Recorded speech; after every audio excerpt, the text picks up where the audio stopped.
হঠাৎ করেই বাংলাদেশ সীমান্তে ভারতের উত্তর পূর্বে সেভেন সিস্টার্সের সবুজ পাহাড় আর মেঘে ঢাকা রাজ্য মণিপুরের দিকে নজর ইসরায়েলের, যেখানে প্রাকৃতিক সৌন্দর্যের আড়ালে লুকিয়ে জাতিগত সহিংসতা এবং বিচ্ছিন্নতাবাদের দৈত্য। মণিপুর এবং সেভেন সিস্টার্স ঘিরে আছে আঞ্চলিক এবং বৈশ্বিক ভূ রাজনীতির নানা সমীকরণ। বিচিত্র জাতিগোষ্ঠীর মানুষের বাস এখানে, তাদেরই একটি অংশের সাথে তৈরি হয়েছে ইসরায়েলের সংযোগ, যা আগে কখনো শোনা যায়নি। এখনকার মিয়ানমার ঘেঁষা পাহাড়ি জনপদ থেকে হঠাৎই আধ্যাত্মিক টানে এক বিশাল কাফেলা পাড়ি জমিয়েছে সুদূর ইসরায়েলে, যা নিয়ে তৈরি হয়েছে তুমুল কৌতূহল এবং হইচই। আর এই স্থানান্তর প্রক্রিয়া এমন এক সময়ে ঘটেছে, মণিপুর অশান্ত এবং এই অঞ্চল ঘিরে চলছে ভূ রাজনীতির নানা হিসাব নিকাশ। অন্যদিকে ইসরায়েলের বিরুদ্ধে ফিলিস্তিনের অধিকৃত ভূখণ্ডে স্থানীয় মুসলিমদের উচ্ছেদ করে নতুন নতুন বসতি নির্মাণের মাধ্যমে জনতাত্ত্বিক কাঠামো পরিবর্তনের অভিযোগ উঠছে। মূলত এ ঘটনা ঘিরে দুই ধরনের সমীকরণ তৈরি হয়েছে। মুসলিম বিশ্বের দাবি এটি ইসরায়েলের দখল করা ফিলিস্তিন ভিটেমাটিতে কৌশলে জনসংখ্যা বাড়ানোর এক সুপরিকল্পিত আয়োজন। অন্যদিকে বাংলাদেশ সংলগ্ন সেভেন সিস্টার্স ঘিরে আলাদা দেশ তৈরির গুঞ্জনের শক্তিকেও আরও বাড়িয়ে দিয়েছে এ ঘটনা। তবে এ কথা ঠিক যে এ যাত্রায় 250 ভারতীয় এই দেশ ত্যাগ কোনো সাধারণ অভিবাসন নয়। এর পেছনে লুকিয়ে আছে হাজার বছরের এক অমীমাংসিত ধর্মীয় এবং জাতিগত রহস্য। পিছনে ফিরলে দেখা যায়, ভারত ছেড়ে ইসরায়েলে যাওয়া মানুষগুলো পরিচিত বনে মেনাসে নামে। তাদের দাবি তারা প্রাচীন ইসরায়েলের হারিয়ে যাওয়া গোত্রের বংশধর। বাইবেলে বলা হয়েছে 12টি গোত্রের মানুষকে নিয়ে তৈরি হয়েছিল প্রাচীন ইসরায়েল।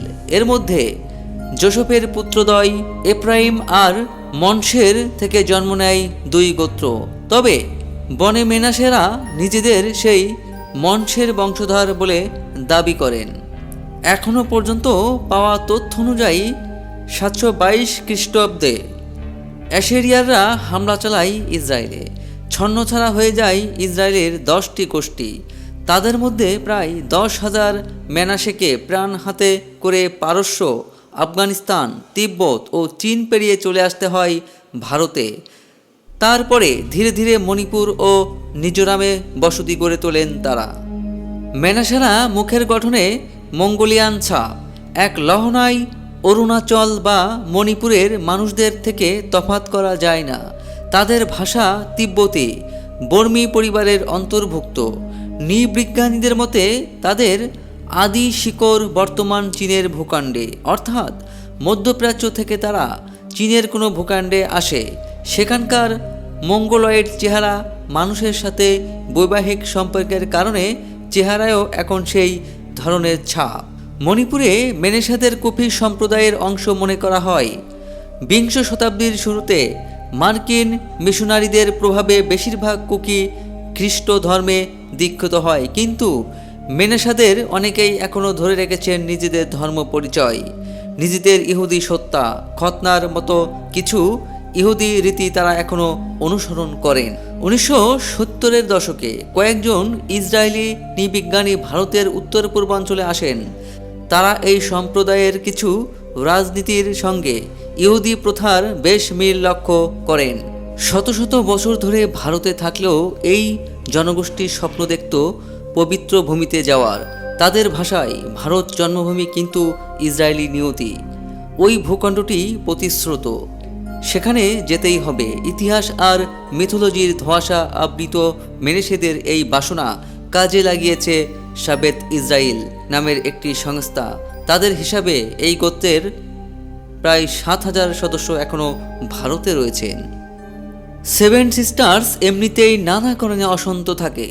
তার উপর আগামী দিনে চীন, যুক্তরাষ্ট্র, মিয়ানমার এবং চীন ভারত সংঘাতের কেন্দ্রবিন্দু হতে পারে এ অঞ্চলে।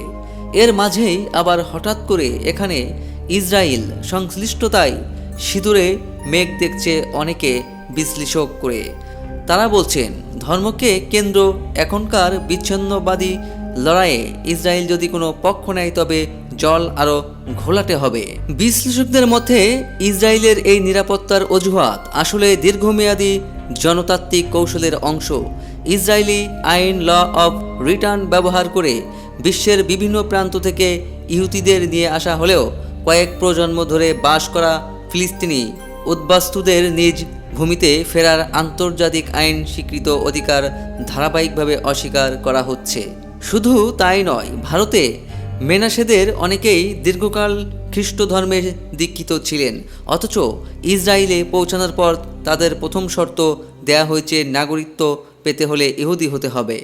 ধর্মের এই রূপান্তর আর হাজার মাইল দূরের এক কাল্পনিক শিকড়ের টানে যাত্রা এক রহস্যময় আধ্যাত্মিক সংকটের ইঙ্গিত দিচ্ছে।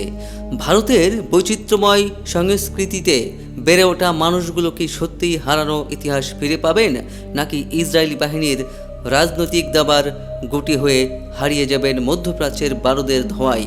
একই সঙ্গে মণিপুরে প্রায় 3 বছর ধরে চলমান প্রাণঘাতী জাতিগত সহিংসতার প্রেক্ষাপটে অনেকের জন্য ইসরায়েলে স্থানান্তর নতুন জীবনের সম্ভাবনা তৈরি করছে। একদিকে যখন কোনো গোষ্ঠীর নিরাপত্তার কথা বলে হাজার মাইল দূর থেকে সরিয়ে আনা হচ্ছে, তখন নিজ ভূমিতে থাকা ফিলিস্তিনি মুসলিমদের মৌলিক অধিকার ও নিরাপত্তা কেন পদদলিত হবে? এই বৈষম্যমূলক নীতি আন্তর্জাতিক আইনি কাঠামোর জন্য বড় চ্যালেঞ্জ। বিশ্ব সম্প্রদায়ের উচিত এই জনতাত্ত্বিক পরিবর্তনের নেপথ্য উদ্দেশ্যগুলো খতিয়ে দেখা এবং ফিলিস্তিনিদের অধিকার রক্ষায় সোচ্চার হওয়া।